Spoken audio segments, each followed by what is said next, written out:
જો શીખવાનું જ હતું તો ત્યાં શીખી જાય, એ ભાઈ ત્યાં શીખી જાય. અને એઝ અ શિક્ષક મારે તો શીખવાડવાનું જ હોય તો હું સ્કૂલમાં જ ન શીખવાડી દઉં કે મારા એકેય છોકરાઓને ટ્યુશનની જરૂર જ ના પડે.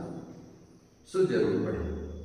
હવે જો સ્કૂલમાંથી આવનાર બાળકને ટ્યુશનની જરૂર પડે છે તો એનો સીધો અર્થ છે કે સ્કૂલના શિક્ષકે બરોબર શીખવાડ્યું નથી, હજી કંઈક એક્સ્ટ્રા જોશે. તો આ ભૂલ આપ હંમેશા કરો છો, પરંતુ હવે આ ભૂલ કરવાનું બંધ કરજો. એક્સપર્ટ ટીચર્સ પાસે અને એક્સપર્ટ જે ટ્યુશન્સ હોય ત્યાં બાળકને મોકલો.